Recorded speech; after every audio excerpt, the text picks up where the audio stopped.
Hello,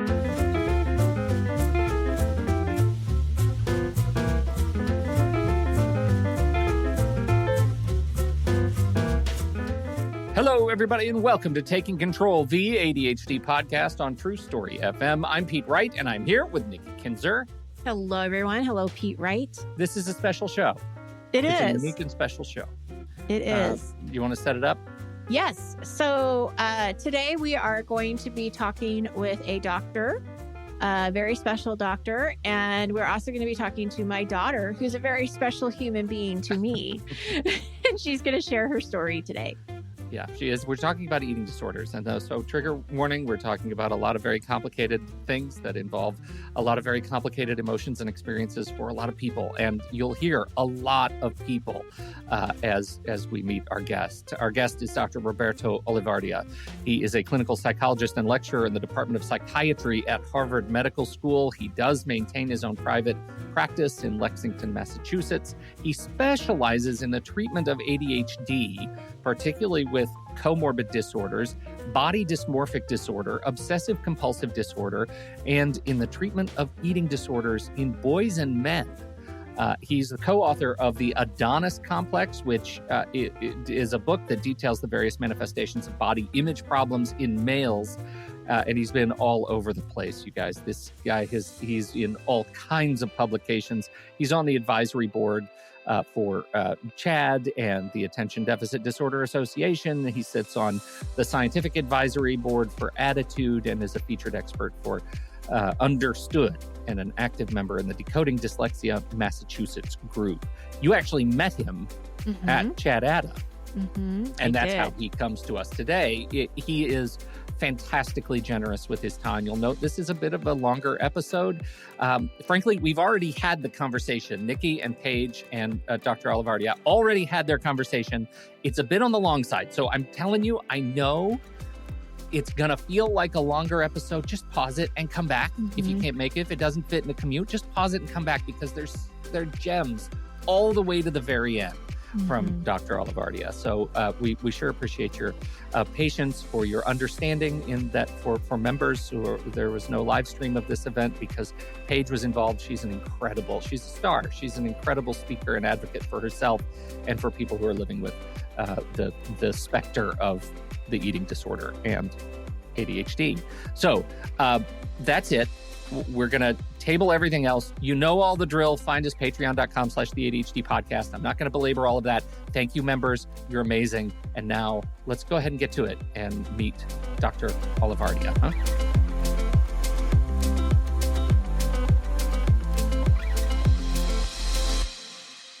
Thank you so much for being here, Roberto. We appreciate it so much. It's a very special episode that we are having today with myself, my daughter, Paige, and Dr. Roberto Olivardia is joining us. And we're going to talk about a hard topic, one that is not easy to talk about. Our mission today is to shed some awareness around ADHD and eating disorders. And we want to talk about our own personal experience that we have had in our own family. My daughter has her story that she wants to share. And we hope that it brings hope to some people that are listening and that we can get you into the right direction if you are looking for help or need more research and understanding around eating disorders and ADHD. Roberto, tell us a little bit about your experience. I know that this is something that you write about, you talk about, you shed a lot of light around it. Sure. So I'm a clinical psychologist. I'm a lecturer in the Department of Psychiatry at Harvard Medical School. And for about 30 years have been researching and treat people with eating disorders. Particularly, I specialize in working with boys and men with eating disorders, which is vastly underrecognized. I co-wrote a book many years ago called The Adonis Complex, which talks about all kinds of body image issues from eating disorders to body dysmorphic disorder, anabolic steroid use with boys and men, although I've also treated girls and women. And as far as ADHD, I have ADHD, come from a long lineage of people with ADHD. And having this sort of intersection of ADHD, which we know rarely travels alone. So I work with Mhm. lots of patients who have ADHD and a mood disorder, OCD, a substance abuse issue, and see many patients with ADHD and eating disorders. And I feel very passionately, particularly about this comorbidity, because a lot of times it's vastly misunderstood. The ADHD is often not even really clinically recognized in individuals who struggle with eating disorders. And when I work with patients who have both, when they understand the role that ADHD can play, it can actually be very validating to them to be like, oh, okay, now if I understand that my brain is wired this way and having ADHD lends us, to run the risk of lots of different kinds of behaviors. Some of them are going to be good and healthy, and some of them not so much. Mhm. Then, but most importantly, when we understand the role that ADHD plays, the treatment and the intervention can be better targeted, and these Mhm. people can get help, and that recovery is possible. And all too often I've worked with patients or done consultations of people who just are like, I just, there's nothing that could help me with this eating disorders. And eating disorders are difficult conditions to treat. But when ADHD is in the mix and it's not being recognized and it's not being treated, these people feel hopeless, Yeah. understandably. And then when they understand the role that ADHD plays, targets the treatment, and people get better. And that's the main takeaway we all want to hear, for people Mhm. to take away from this is recovery is possible. Mhm. And that this is something also that a lot of people unfortunately hold a lot of shame around. And even aside from eating disorders, that there are people with ADHD are just more highly prone to dysregulated eating. Even if it doesn't fit the criteria of an eating disorder, of impulsive eating, of dysregulated eating, periods of restriction. And these are, some experiences that I've talked about, in my own life of just kind of my relationship with all of that and how ADHD plays a big role in it. So you bring up a really interesting point because I know that there is a difference between an eating disorder and disordered eating. What is the difference there? So the main difference is with an eating disorder, we're referring to like the Diagnostic Statistical Manual of Psychiatric Disorders, the DSM, will list eating disorders that are these diagnosable conditions. So we have anorexia nervosa, which is characterized by severe caloric restriction, often coupled with a lot of negative body image. We have binge eating disorder, where people are eating an incredibly large volume of food in a short period of time to the point where they're uncomfortably full, often feel worthless and demoralized afterwards.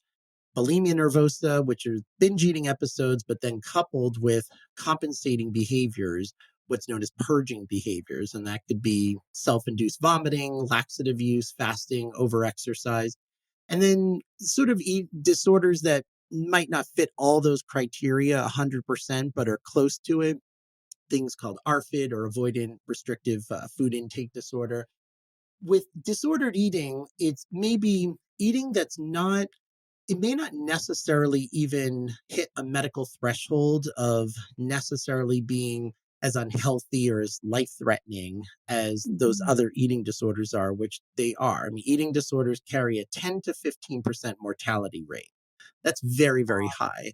And Yeah. it's also important to note that just as many people lose, their lives to the illness, but also eating disorders carry a high suicide rate. And so just as many people die from suicide who struggle with eating disorders as die from medical complications of having an eating disorder. Wow. And but with disordered eating, it's more these just dysregulated eating. So I might have a patient who might eat, 10,000 calories, in one sitting, and might not even refer to it as a binge. They're just like at a buffet and they just can't Mhm. stop themselves. It's sort of very dysregulated eating, and then not eat for a day or two. And then when they eat, maybe they are eating only like high sugar foods because the ADHD brain responds to sugar in a much Mhm. more enhanced way. So they can go to the doctor and nothing will stand out in terms of their vitals, perhaps, at least on the short term, their blood pressure. but their relationship with food is very, very erratic and Mm-hmm. has sort of these complications, or cognitively, like people could eat, let's say, healthily, but then they might feel bad about themselves if they have a cookie. So it's not that they're binging on cookies, but their view of themselves is, oh, I shouldn't have eaten that.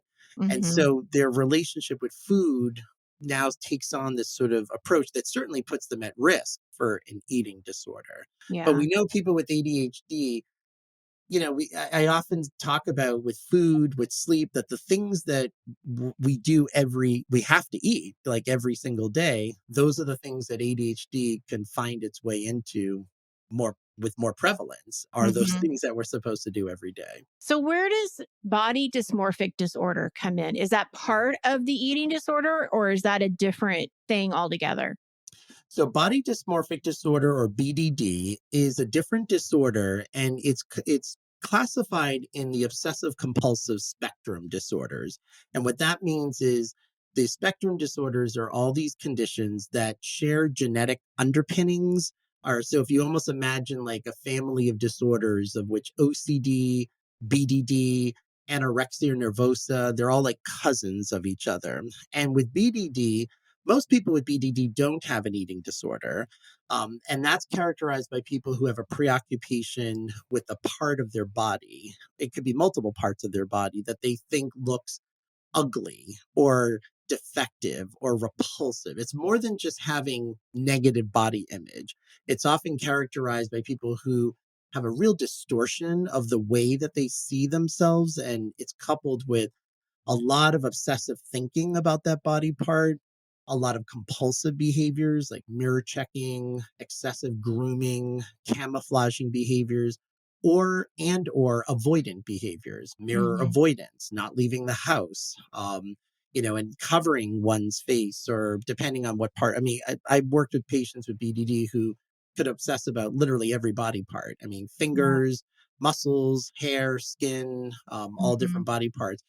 With eating disorders, many people with eating disorders do have body image issues, but not all people with eating disorders have a body image problem. Negative body image is not a criteria for all eating disorders. And we Mm-hmm. can talk more about that. But many people with eating disorders do have body image issues and may also have BDD.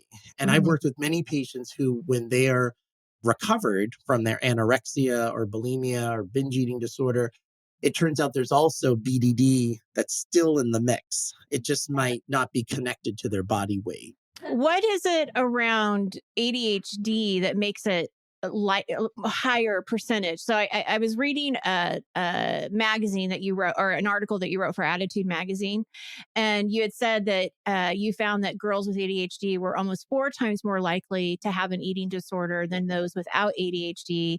And then another study found that 11% of women with ADHD compared to 1% of women without. And I'm assuming the numbers have to be similar for boys and men too. They're just not being researched, maybe, or talked about. What is it about ADHD and this component of making it more likely to have an eating disorder? So there are many different factors, and it's a great question, because what I always am excited in sharing this data is I want people, when they hear it, to be like, oh, of course, that makes total sense when we understand ADHD. So let's first understand the biological components of ADHD. So in a nutshell, we have all these neurochemicals in our brain. One of them is dopamine. Dopamine is implicated in motivation. It's implicated in reward. An ADHD brain has a deficit of dopamine. So, as someone with ADHD, I think of ADHD as an orientation to the world as to what is going to stimulate me. And so, everything that's pleasurable is stimulating. There are lots of things that aren't pleasurable that are also stimulating, like danger and anxiety and conflict and drama is very, very stimulating. So, when we're talking about with binge eating, particularly, or bulimia, the kinds of foods that people typically binge on are going to be typically high carb, which basically simple carbs that break down like sugar in the body, high sugar kinds of foods. I've never met anyone who binges on kale or in Yeah. cabbage. Never happened. And if you So, ever find that person, you need to like get them on our show and ask us, why, I, how? I'd be intrigued by that. Yeah, really. Very much intrigued. So it's making sense that it's self-medicating this sort of dopaminergic response. Now, even with anorexia, which is less common, I mean, typically the comorbidity you'll often see more with binge eating and bulimia. However, I've treated many people with ADHD who also have anorexia. And interestingly, in a starvation state, there is patients will often report this euphoria associated with having that sort of starvation state. So there's some element that says, is the brain almost kind of adapting in some ways and getting some sort of level of reward? Because patients will say they feel like a high when they're starved in that sense. So we know that there's that dopaminergic kind of response. Now we understand from a cognitive perspective all of the executive functions that are associated with eating. I mean, to eat healthily, you have to plan meals, you have to think about what you're going to eat, not just at the time you want to eat. So if I'm thinking about dinner, I should be thinking about it maybe even the night before. I might have to defrost meat. I might need to do those kinds of things. And that's hard for people with ADHD, which could then lead them down a path of relying on quick and easy sort of fast food, processed food, things that are more accessible, which often aren't always going to be healthy in that way. Um, Also, I mean, I remember in college, I used to use this term procrastinating, that anytime when I was procrastinating on something, I would eat. I mean, the most glaring example in grad school, I'm supposed to be working on this 40-page paper, and I spent 3 hours analyzing this menu of chicken wings. This place near my house at the time that makes really good chicken wings. And I'm looking through, I'm like, ooh, do I want the garlic parmesan? Do I want, and even thinking about the food is already elevating that dopamine. I mean, even thinking about it, then I'm ordering it, then I'm anticipating it, and then I'm eating it. And I ate, I don't even know how many chicken wings, and then I feel like I'm in food coma. So I Hmm. like here's this whole block of not getting work done Not and going to work on food, that paper now. not Yeah, working no on that way. paper. Absolutely. Yeah. And that food was very rewarding. And it had, it's sort of this dopaminergic response. And food is accessible. It's very easy, Hmm. in some ways, in the ways that some people might self-medicate with alcohol or drugs. Food is something that's just always there. And then psychologically, when we understand, for a lot of people with ADHD, there's a high degree of anxiety and stress, executive stress that comes along with just getting things done. And food is the most sensory. It's sensory, and as ADHD individuals, we're sensory driven, sensory seekers. And what is more sensory than food? We smell it, we taste it, we touch it, we bite it. It's engaging all of our senses, and that's very grounding for people Hmm. with ADHD. Hmm. So now, and not only the food itself, but I want to emphasize the thoughts of food also. And even with, again, patients who are more on the restrictive side, they'll also talk about the sort of fixation on thinking about not eating or thinking about food.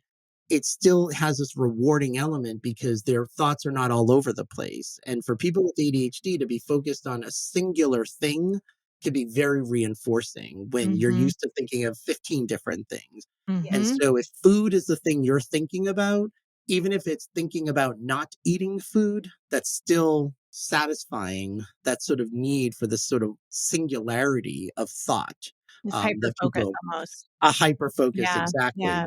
Yeah. And then just some of the self-esteem issues that can come along for people with ADHD. And sometimes food, eating disorders, and negative body image are extensions of overall negative self-esteem. Then we know that people with ADHD are more highly prone to those issues. So before I bring my daughter into the conversation, I have a question around being diagnosed. I was trying to remember when we were at that point, when she was diagnosed, who diagnosed her, and it's all kind of a blur between the therapist and the doctor. And at some point, we had a nutritionist come in. So how does a person get diagnosed with an eating disorder? So first of all, it's so important to know only 10% of women and even less for boys and men. And going to what you said, absolutely. I work with a lot of men and it's just there isn't as much research on boys and men but those prevalence rates would be very similar with men and boys with ADHD. But going to treatment that only studies show that only 10% of women who have an eating disorder are treated for an eating disorder. Wow. 10%. Wow. That That's means crazy. 90% are not. And for Yeah. boys and men, it's even It's more even so. less. It's Yeah. even less. So to even get diagnosed and get treatment, it's like consider yourself fortunate that you're in that category of people that are, Getting that diagnosis. getting that diagnosis and getting that help. But typically it could be through a physician. So for some people where their vitals are not where they should be, for girls if they have already started to menstruate and they're no longer menstruating, although that's not a criteria for anorexia anymore. It used to be a criteria. If But it could also be just the presence of certain behaviors like binge eating, purging, engaging in very unhealthy behaviors. It could be with the physician, it could be with the psychologist that someone is working with when they present with those symptoms, along with a lot of sort of negative body image issues to get diagnosed with an eating disorder. Hmm. Well, I want to welcome Paige. Hi. Hi there. And I thought it would be good for Paige to talk a little bit about what her experience was with getting diagnosed with ADHD, um, and shortly after getting diagnosed with an eating disorder. It all kind of happened around the same time. So why don't you go ahead and share when did you know that something was different and you came to me and said, "Hey mom, I think I might have ADHD." I was on FaceTime with my friend in like, what was it, eighth grade, probably? Eighth grade, seventh grade. And we were like just studying our 50 states and just like to know where they are. And which I had learned in like fifth grade, so it shouldn't have been that hard. But she had like studied all of them and like knew where everything was in like 30 minutes. And I was there 3 hours later, still trying to figure out where like Alaska was.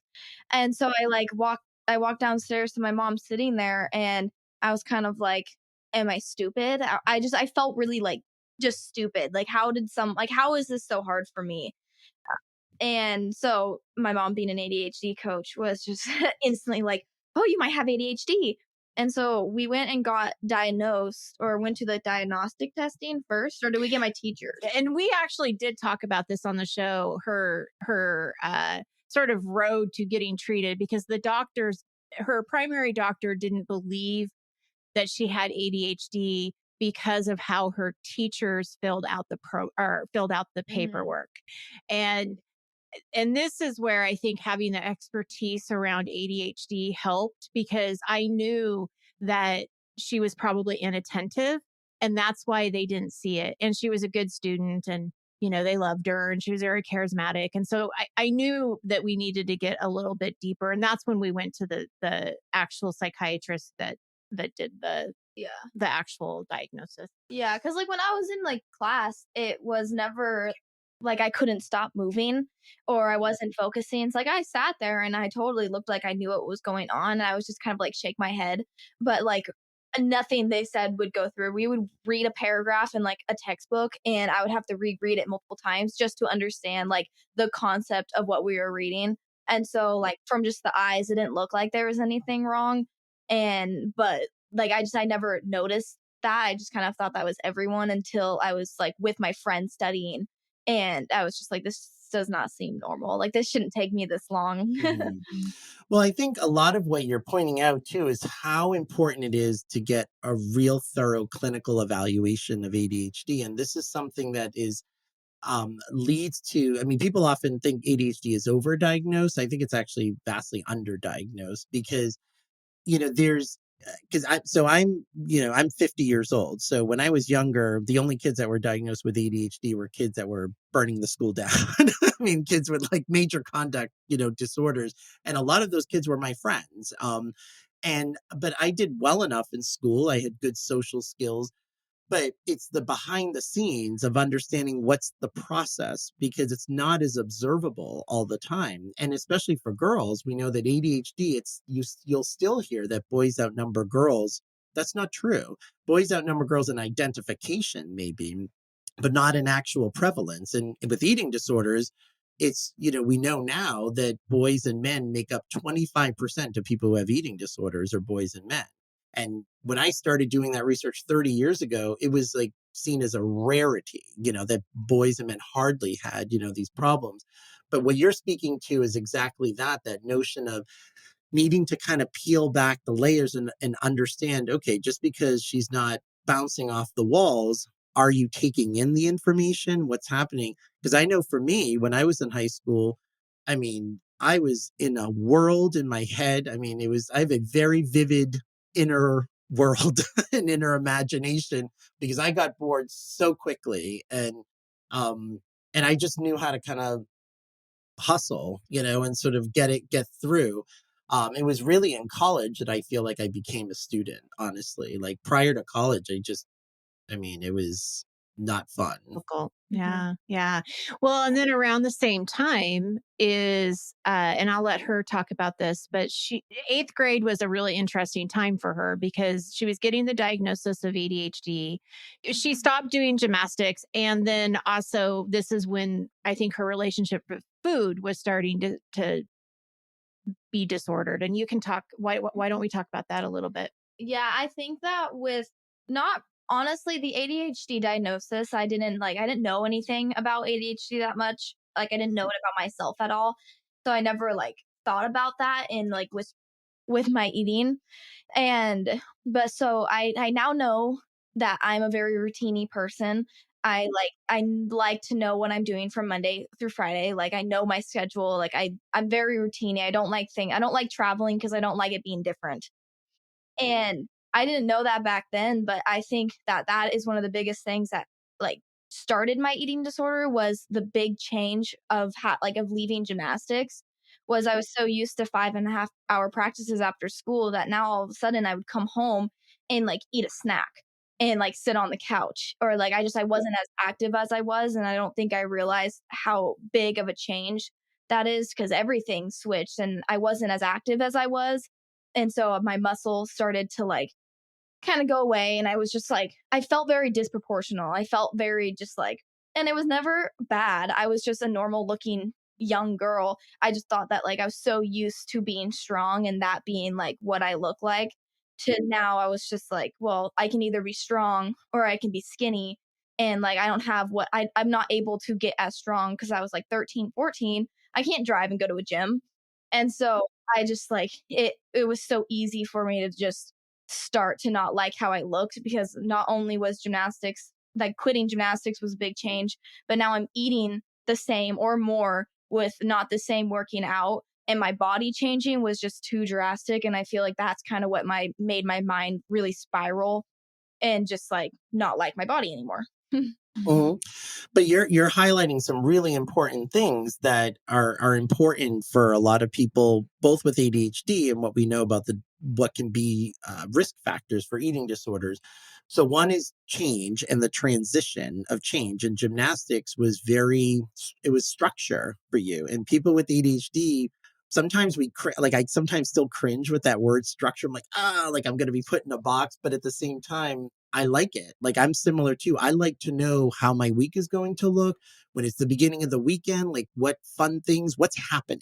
I need to kind of have a sense of shape to time in that kind of way. Otherwise, it can feel very destabilizing. And so I can understand when you have a chunk of your day just taken away. Now it's okay, what's going to fill this gap? And that can create a certain level of ungrounding. And people with ADHD are highly prone, we need to feel grounded. Otherwise, we can get into unhealthy places, pretty quickly. But the other thing you're mentioning, which can also, with people with eating disorders, often do have difficulty with change and with transition and things being not in control. And one of the theories behind eating disorders is it's a way of grasping having the most ultimate control of your body when everything else around you might feel chaotic. And it makes sense. I mean, this is why I think it's so important to understand it from a functional point of view, is that it's human nature to want to feel in control of things. And when things feel out of control, it could be our bodies, it can be the most minute, trivial thing that we'll attach ourselves to. So that makes sense. But the other thing you're mentioning too is, as people with ADHD, we're very, again, sensitive, not only emotionally sensitive, but just physically and how we feel. And the fact is if you're doing gymnastics and then suddenly you're not, your body's going to feel differently. And you're at an age where, I mean, I certainly wouldn't want to go through puberty again. I mean, that's like you're at an age where your body's developing and changing. And that is often the age of onset for eating disorders, is around that time. And it's not accidental. It's because the body is changing. You're not in control of those changes. They're just happening. And that could be very overwhelming. And then you put ADHD on top of it, where there's now all of this executive anxiety of like, what do I do with this? And, how do I think about this? And I can see how all of that is happening, at a time, and then discovering some of these things academically that could set up a recipe, no pun intended, for an eating disorder. So that makes a lot of sense. Well, and this was all happening in February of 2020. So guess what happened in March of 2020? Yep. COVID hit, and that's where it really took, I think, a turn. Yeah, for the because worse. when I was in school, I just it wasn't that bad. It was more, I just didn't. It was just like I didn't have to eat. Like I could wake up late and go to school on time, but not have time to eat, and then not pack a lunch and come home and like maybe eat a snack and dinner, and like that'd be fine. But then like school shut down for 2 weeks, and also with being in that like during in-person school at that time, I think that's also what started the eating disorder, was just like you said, with the sense of control. Was I had one class that was hard. That was the hardest class I'd had for middle school. And I would study every day for like 3 hours for a test on Friday and somehow still get a D. And so I just had no idea what was going on. And then she would I would retake the test and be fine. But just I would study so much and not be able to get it. And so I think being able to control how much I was eating and what I looked like is what kind of calmed me down. Is that if I can't control how my mind is thinking and learning, and I can't control my grades, that like I can control what I look like. Like I can control what I'm putting in my body and what I'm not putting in there.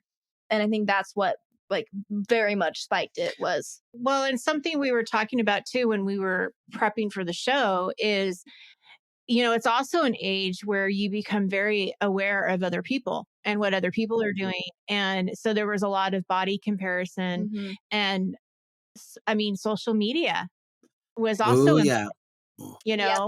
she told me that it glamorizes they it. like, especially like TikTok now, for when everything had shut down, I swear everything I saw was romanticizing eating disorders and starving yourself.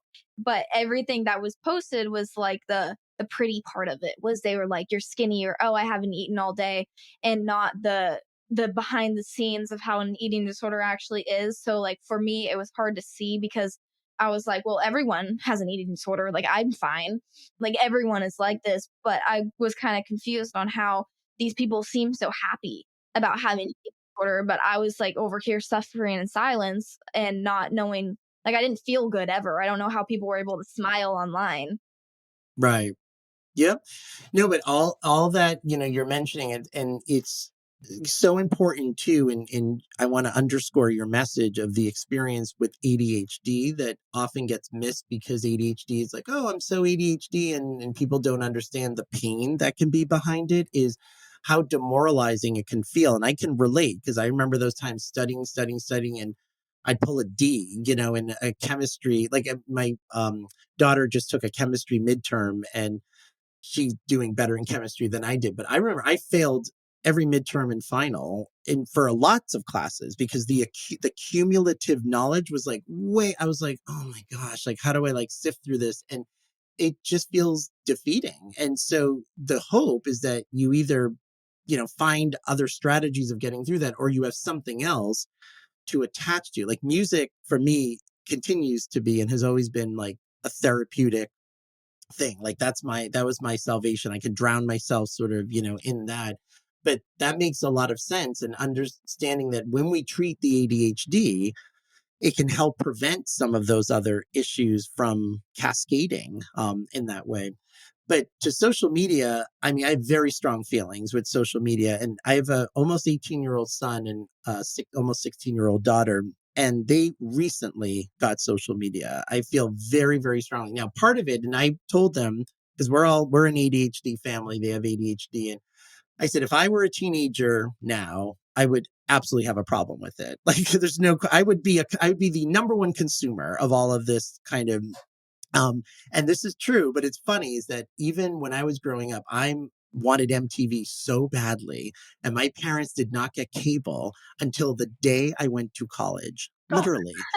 Literally. Oh, They couldn't even wait that's 24 sweet. hours. Isn't it? I call them. I'm like, I'm all packed in, Mom. And she's like, and I was like, what's that noise behind you? She's like, your father got ESPN. And I'm like, what you got cable? Like you couldn't even wait 24 hours till she's like, yeah, but honestly, they knew who their son was because I would have been glued. And instead I was writing songs and I was out with my friends and being very physically active. Mhm. But it is really, really hard to expect a young, developing, impressionable brain to be taking in all of that information. And these apps, these social media apps, are designed to keep people on them. They're designed that way. Right. And studies show, and I have to tell you in my practice, there is a clear inflection point, having been doing this for as many years as I have, before social media and afterwards. I have seen younger kids, like as young as 8 or 9, treating for body image issues and eating disorders, who now, instead of talking about celebrities, which always felt a bit untouchable, oh, I want to look like that person, they're now looking at your influencers, your social media influencers, which don't feel as untouchable, which feel relatable enough that it's like, I should look like that. I should do that. I should eat or not eat that way.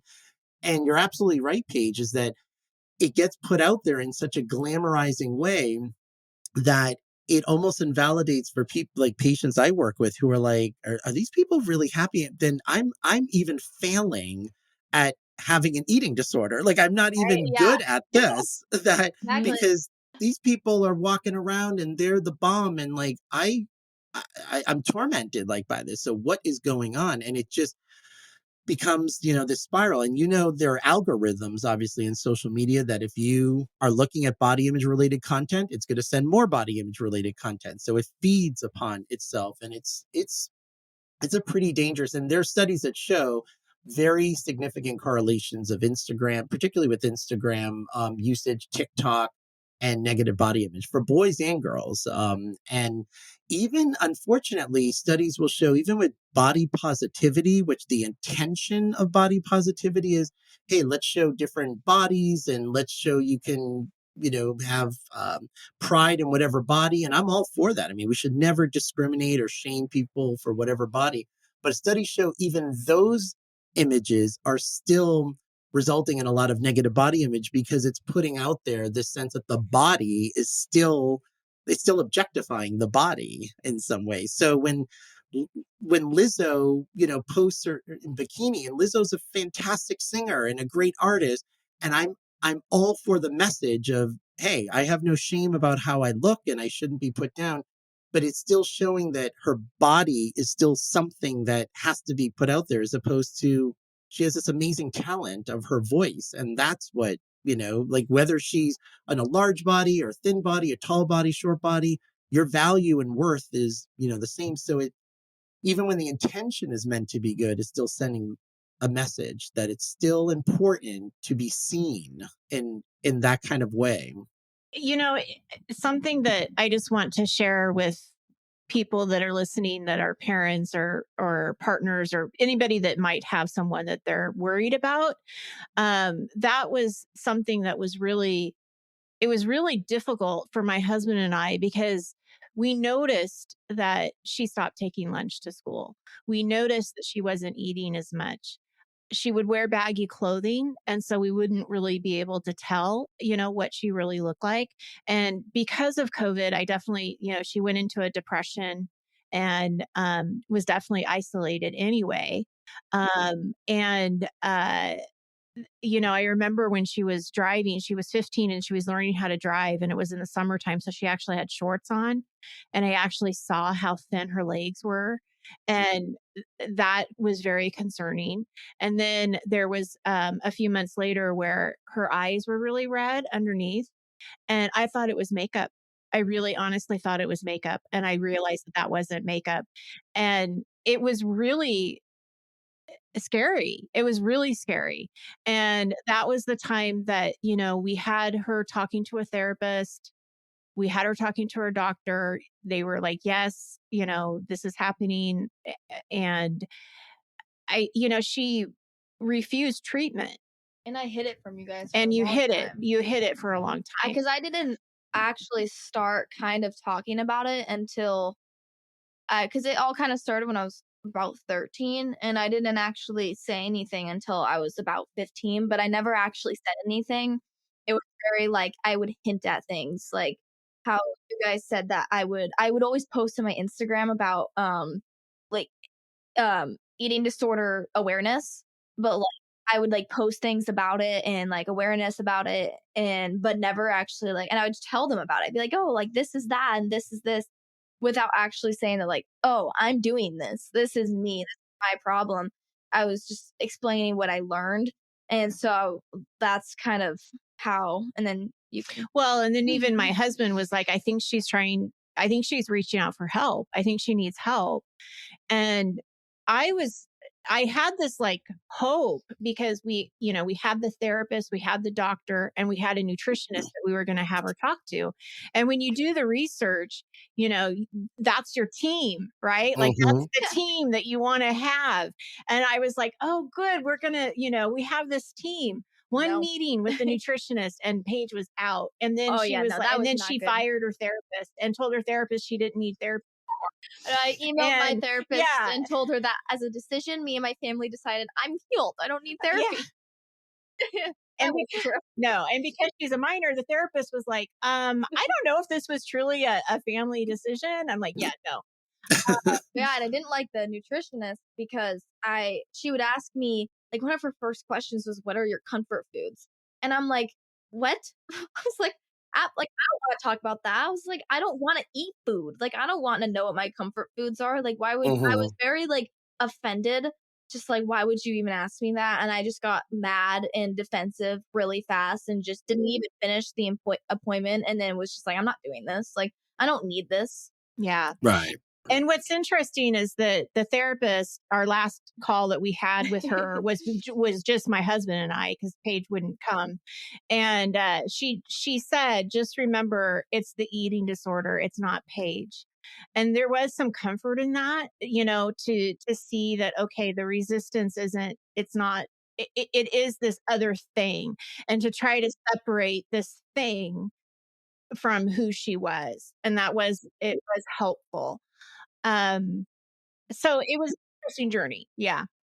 No, I agree. I think that's an important point because similar to, what we would see with addiction, that, culturally, we often moralize addiction, which we shouldn't, that there are people that engage in addictive behaviors and their personalities might be different. They might do things in service of the addiction that they wouldn't do otherwise, like steal money to get drugs and whatnot. That doesn't mean that they're bad people. It's that this entity, has sort of come over them. Eating disorders are the same way. I mean, especially if it's involving more anorexic or restrictive eating, your brain is literally it's not thinking clearly. It's just not getting the nutrients. I mean, when we're malnourished, our brain can get a little wacky. It's like sleep deprivation. Like if we are sleep deprived, our brain is not thinking clearly. We can't regulate our emotions as well. And we know this is on top of people with ADHD, who we already have a higher than typical degree of emotional dysregulation.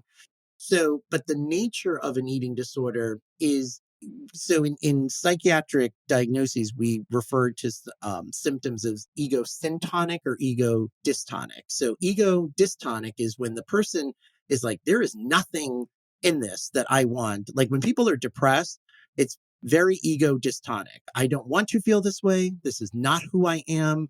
I want to get out of this. It's only reward. Recovery is in getting better is only reward. With addiction, with eating disorders, there's an ego syntonic quality, which means the part of the disorder is people resisting treatment because the fear is if I am not in this, then A, what am I? B is I'm going to lose something with recovery. I'm not gaining, I'm losing something. I'm losing control. I'm losing my bodily autonomy. I'm going to gain weight. So even when we talk about treatment, their version, your version, like even with the nutritionist is like, what is the goal here? Because your goal is different than my goal.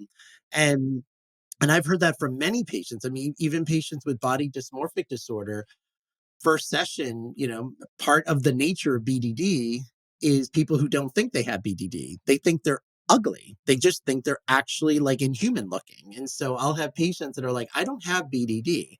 I'm just really ugly. And if you're trying to convince me otherwise, this isn't going to work. So I don't know what to tell you. Like I really should be at a plastic surgeon because to fix, if I was in a car accident and my face was deformed, you would probably have me go to a cosmetic surgeon. Well, that's what I look like. So the nature of the illness and the diagnosis is that. And so there is, it has to be in a very measured approach and an approach of compassion and understanding, okay, where can we join here? What part of this can you agree is not working for you? And it might not be the main thing that everyone around, her or him thinks is the most important thing, but anything that, could be. I remember with one patient I worked with, a young male, he had a severe case of anorexia. And the thing that got him in was you don't sleep well when you don't eat well. They go hand in hand. And he was really bothered that he wasn't able to sleep well. So, and I'm thinking, okay, that's not the biggest issue here. I mean, the biggest issue is you're not sleeping well because you're not eating well, but at least that got him through the door. And we started working on his sleep. And then I was educating him about how sleep works and how it's coupled with metabolism and, with eating but more importantly, it's what is someone hoping to get from the eating disorder? Because no, eating disorders are not just about food and weight. And you spoke to that beautifully, Paige. And what you said is control, it's structure, it's all these things. So then when you can tell a client, oh, I totally understand those things. There's a being in control and having less anxiety and all that, but we can get to those places, but without damaging your body. And that's the cell that we're trying to sort of help people understand. Well, because I think it's interesting too how you said about like comparing it to almost like an addiction is I think that's one of the reasons why I was so against treatment because I was kind of treating it as if like, well, like I could stop if I wanted to. Like I didn't think I was sick enough. Like I didn't think I was like actually like that. Like I thought I was going to be a lot worse before somebody was going to say something to me. And so I just thought like, well, if I wanted to eat, I could. Like if I wanted to gain weight, like or if I wanted to stop, like it would be so easy for me to.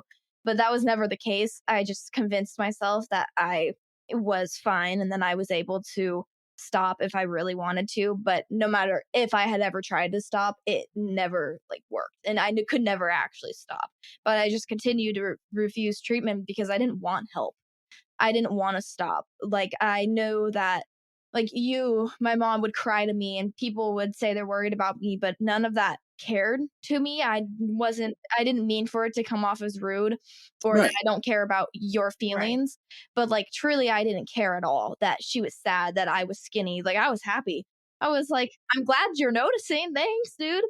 Like I didn't want help because I wasn't done yet. Like I wanted to keep going. I wanted to be smaller because I didn't know how small I was until now. And so looking back at those photos now, I never thought I looked like that once until now. Mm-hmm. Mm-hmm. And and what we find, particularly with anorexia, with restrictive eating disorders, is the more weight someone loses, the more distorted their body image gets. So the more farther away they actually feel from their goal. And that sometimes is, the bottom that people can hit is they're like, wait a minute, I thought 20 pounds ago I was going to feel happy. And now I've lost even more weight and I'm less happy.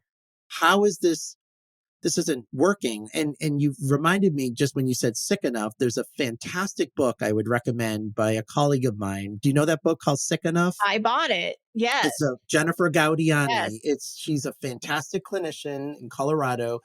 And she wrote this book called Sick Enough. And because a lot of people, what prevents people from getting treatment sometimes for eating disorders is fully identifying that they have an eating disorder, because they're looking at the TV movies of people who are in the severe, like very like life and death kind of stages of eating disorders, that they're like, oh, I'm not that, I'm not emaciated where I'm falling down all day. And like, that's not, or I'm not purging 10 times a day, like that character in that movie. I'm only doing it once a day. And in that book, she outlines beautifully all of the systems of the body. She literally goes circulatory system, the cardiac system, and how even behaviors that people might even see as subclinical, which is a very misleading term, because we think of subclinical as not as serious, and that's not true at all.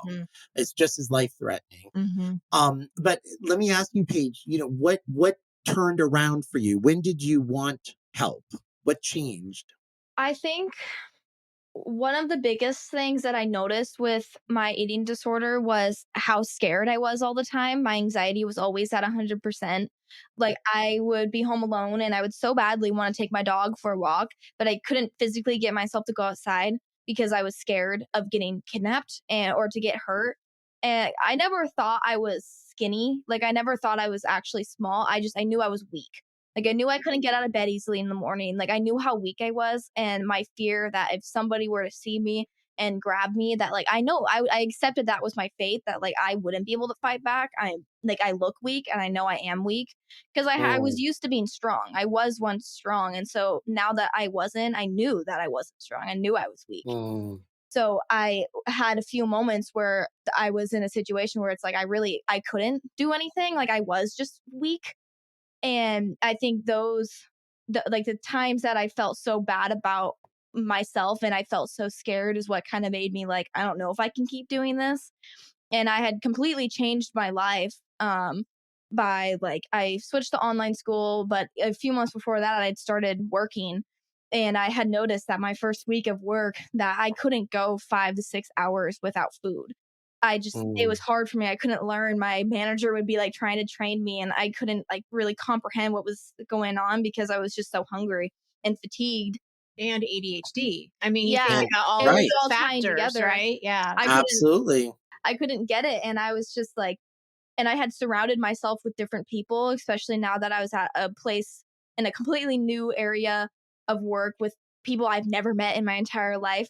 That was hard because I was just so used to being around the same people that now there's all these people who are like older than me and don't know me. And so even one of my coworkers, who I don't work with her anymore, but we became best friends.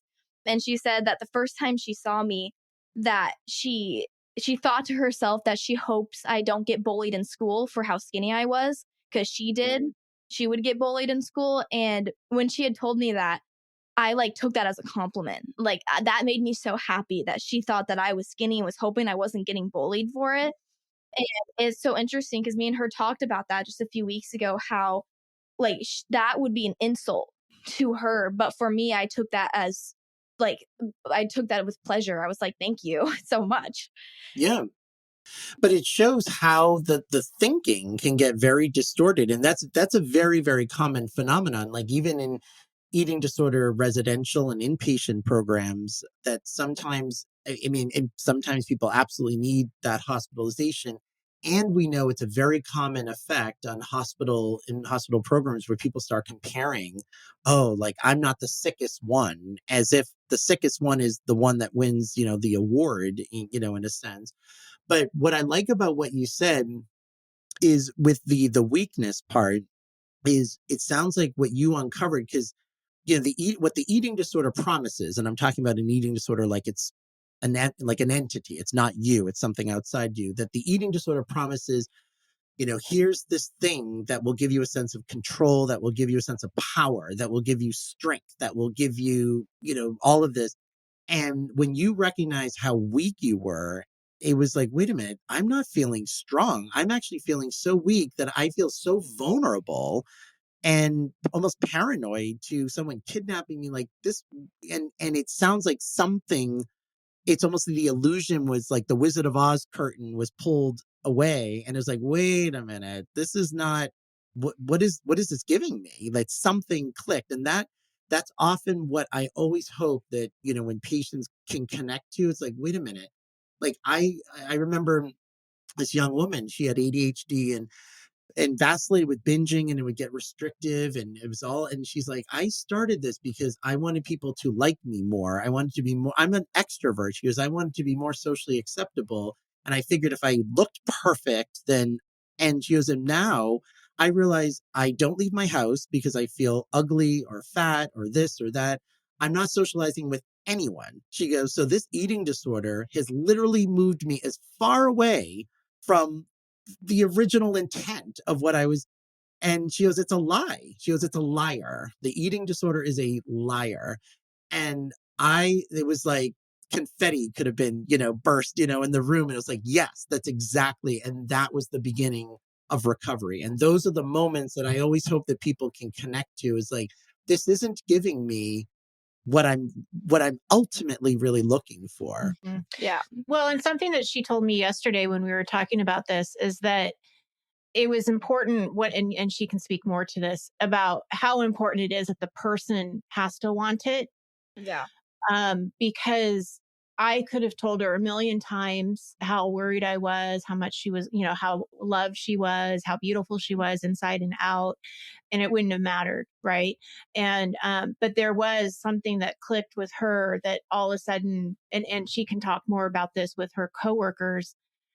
She surrounded herself with different people, and she was hearing things from a different Point of view and from a different person, that weren't her parents or a therapist or whatever, and the timing was right.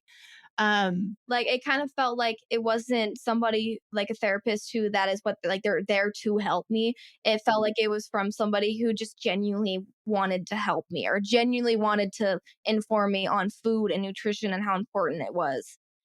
And just like you said, I think one of the biggest things for people who are struggling with an eating disorder or know someone is that like you have to be the one to decide that you want help. Like people can want that. People can want you to decide that, but you have to be the one. That I would have never have healed or started to move on if it wasn't for me being like, I can't do this. Like, I can't keep doing this to myself. I feel terrible. I'm not happy. No matter how skinny I'm getting, I will never be satisfied. And so it was all, I feel like what really changed my outlook on it was realizing that I'm not happy and I don't think I ever will be. I thought that I was going to be struggling with this feeling and that depression for my entire life and never thought things were going to get better. And I kind of just accepted that, like, well, this is my life. I'm a sad person. But then I was just like, I don't have to be sad because you would have moments when you're depressed that you do make you smile and you do have joy. And I kind of took each one of those moments and realized that I can have more of these. I'm just not trying. That I can be happy if I try. Like I want to be able to go out to dinner with my friends and not have to make it miserable for myself by looking at trying to find the calories on the menu. Like, I wanna be able to have fun without obsessing over something. Mm-hmm. I Mm-hmm. just commend you, Paige, just for your courage in sharing your story, because that when people who are struggling hear from people in recovery and hear from people who have known that journey, it has an extremely powerful impact. I mean, I think that visibility is so important, and you're describing the experience in such a way too that will resonate with so many people. And I think what you said is 100% true, that you have to get to a point of wanting the help, feeling you're worth that, and knowing and really exposing, in a sense, the eating disorders, that this isn't actually getting me to where I want to go. And clearly you got a lot of support from your family, but and I think, and I empathize with you, Nikki, because as a parent, it's like, oh my God, it is, with the parents that I work with, it's torture. I mean, you see your child engaged in this and you can't, it's not like you can shove food down somebody's Right, throat, right, in right. that way. Yeah, It's a lot of patience and love and trust, and of course the right support. So yeah, I just absolutely. commend your courage in sharing your story. I do too. I think another thing too that's very important that I would like to say is that, like, I know for like my parents that they thought that they didn't do enough, and that if it wasn't for me to have like gone on with recovery, that I would have just died that way or kept like that. But I think one of the biggest things for people who maybe has like a daughter or a son or just anyone they know who's struggling with eating disorder, that is not your fault, that they did everything they could. I didn't let them know enough of what was going on, that the stuff that they did know, they did do enough. They just didn't know all the behind the scenes, and I was refusing treatment, that it was never your guys' fault, and it was never, nobody ever made me feel fat. No one ever made me feel bad. It's Hmm. just that it's a whole mind thing. Eating disorders are, it's not just about your body, it's not just about what you're eating. It like it takes over you. Like your entire mind, there's this voice in the back of your head that just keeps telling you, don't eat this, don't talk to this person, like, or don't like refuse treatment. Like it was never Hmm. anyone's fault. Well, and what was interesting as far as the recovery piece, and I appreciate you saying that, I really do, because it is hard not to take blame, and it is hard to not feel like, was she sick enough and I didn't pay attention? Right. Mm. Like after reading that book, especially, it was like, it was anyway. Yeah, it's hard, no doubt about it. Yeah. But one of the things that, I think, as we start to wrap it up and we start to talk about like recovery and where she's at, she was having some health issues. And so she had to get some blood work done, and she had some heart issues, and there were some things going on. And and I think with the people that are around you that encourage you to be well, not losing weight, not gaining weight. It was more around health and wellness. And so she started kind of going back into the gym. She started getting stronger. She started eating more.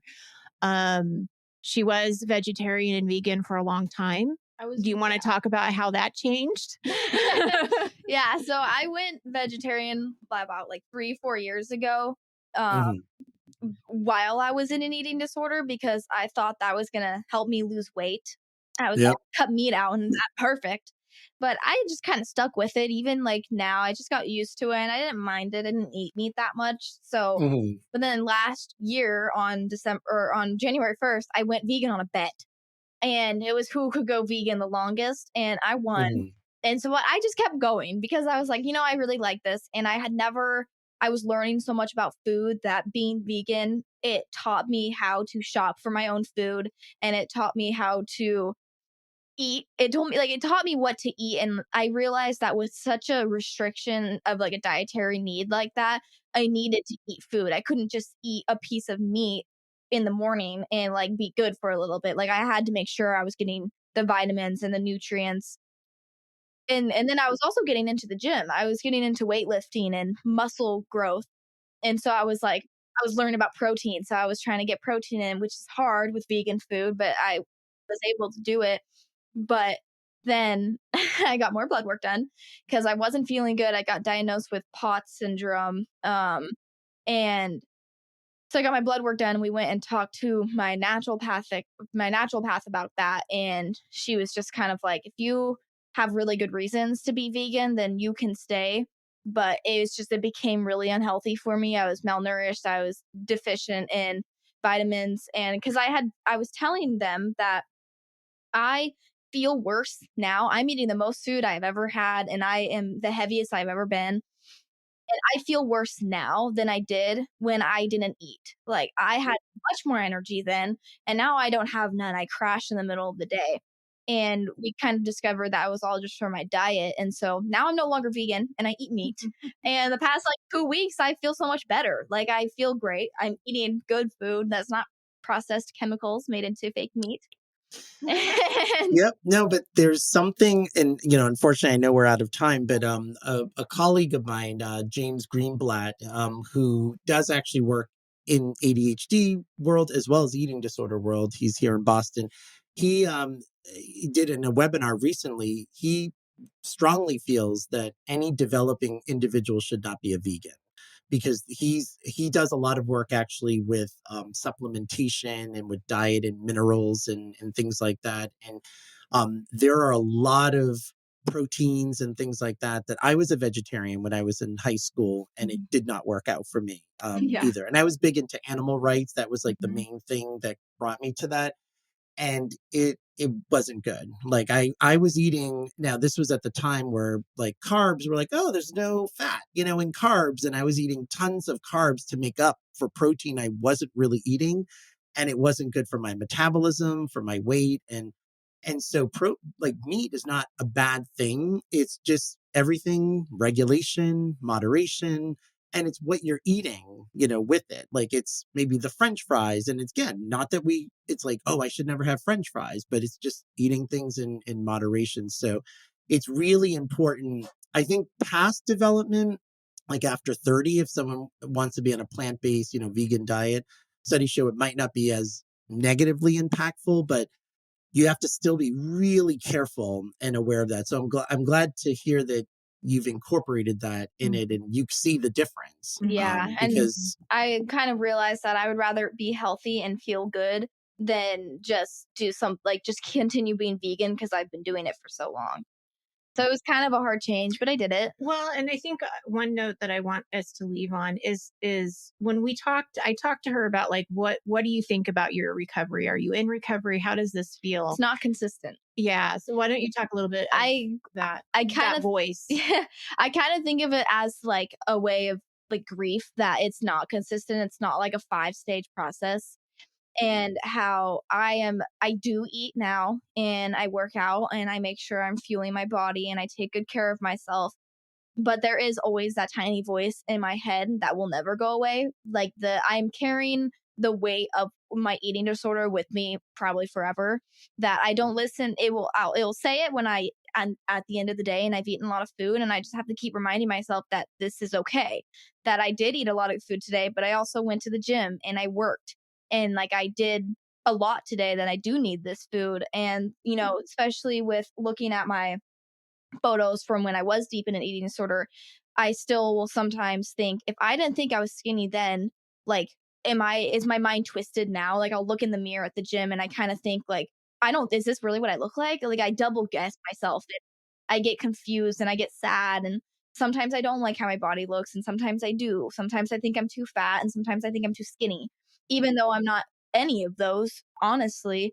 And so I think like recovery is, I'm not fully recovered, and I don't really know if you ever fully recover. I think that you can, but there is always that little piece of you that won't go away, because it's took my entire life. I didn't know who I was. I let that be my identity, was that I was skinny. And I don't think that reminder will never go away, that I look back, I'll be doing something now that I would never have done 2 years ago. And I just think, why am I doing this? Like, I was so against this. What am I doing right now? Mm-hmm. Well, I think that you speak to, what the common experience is when we think about recovery is, and I have worked with people where it truly is, they don't have that voice in their head anymore. They did for a long period of time. But again, making that analogy with addiction, I think very similar. Like there are some individuals where it's a day by day by day by day process. And even though they're 40 years sober, they feel like it can derail if they don't watch, their skills and work on what they need to work on. And then there are other people I've worked with where it's just not even, it's so detached from their identity and they almost feel like it was like a different person. But I think that's so important to mention. It can be varied. And the fact is that having the presence of that voice doesn't mean you're not in recovery. Right. It doesn't mean you're not healthy, because honestly, for anybody, we can have, I mean, we can replace whether it's a voice about our bodies or just in ADHD, a voice about ourselves. Mm-hmm. You know, you're stupid or you're this or you're that. And we could be like, yeah, you are just a negative thought. That's not helpful. What I am doing is I'm fueling my body. I'm at the gym. I'm connecting with people. Mm-hmm. And you look at the data that's in front of you. But that's exactly right. With eating disorders, it gets so intertwined, and also at a developmental period in life where identity is just developing, you know, in puberty. So they get so intertwined that it can take a while to to really undo that, to be like, oh, wait a minute. Yes, this is the new me, the person that goes to the gym, that is eating this food, and this is me. Feels a little funny from who the me was, you know, 2 years ago. And maybe, like you said, those thoughts will be there and it's just counteracting them. Mm-hmm. And at the same time, you might be surprised that one day that voice gets smaller and smaller and smaller and smaller because your life gets bigger and bigger and bigger and bigger. And I know people can't see this, but when you said that, Roberto, she was smiling. I could see you looking at me. Yeah. But I can see that there's that smile of, oh, when, you know, Like, I want I'm that. ready. Yeah. I'm ready for that. voice. But, you know, Yeah. something that she said when we were talking about the show is that she said, I was ready to fight this. I was ready to fight the voice. And I think that's really, you know, telling that she I was ready to for be it. done. Yes. I was ready to and live a life that I was supposed to Your live. dad and I and your family love you very, very much. And we're very, very proud of you.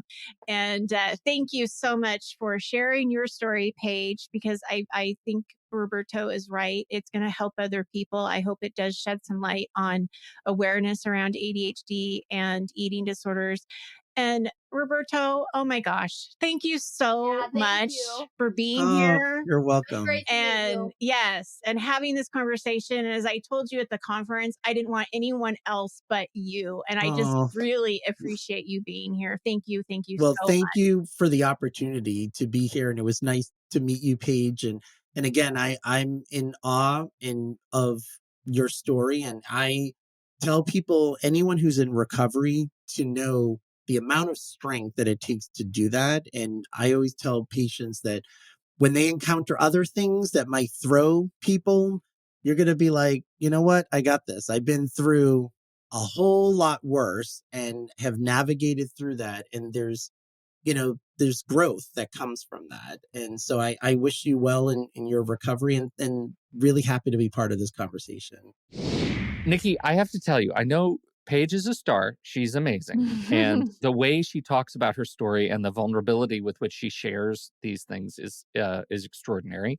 I was really moved at just how many of the points were made that line up with my experience with my relationship with food, frankly. Like, I've complained about my relationship with food for years and had no idea that this was the kind of thing that we were going to be hearing about today. Not even a little bit. I don't think I truly understood what an eating disorder was, and what disordered eating was. That was such a great question that you asked and explored. So, I how do you feel now that you've done it? I feel great. I feel that it couldn't have gone any better. You know, we were both really nervous going into it, and as being her mom, I was really nervous because I didn't know how much she wanted to share or what she felt comfortable with, but I let her lead, and she was a star. And I think that there was more she could have said if we had longer time. And same thing with the doctor. I mean, this conversation could have gone for a long time because there's just so much to it. But no, I feel really good about it. I think that one thing that I would want to say that I didn't have a chance to really talk about because we were running out of time is Paige is in recovery. She is in therapy now. She is not refusing it. She actually asked to go to a therapist.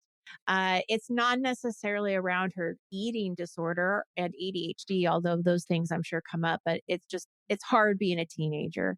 And she is she is seeing a therapist. She also continues to see a doctor, and she's seeing a holistic doctor right now too.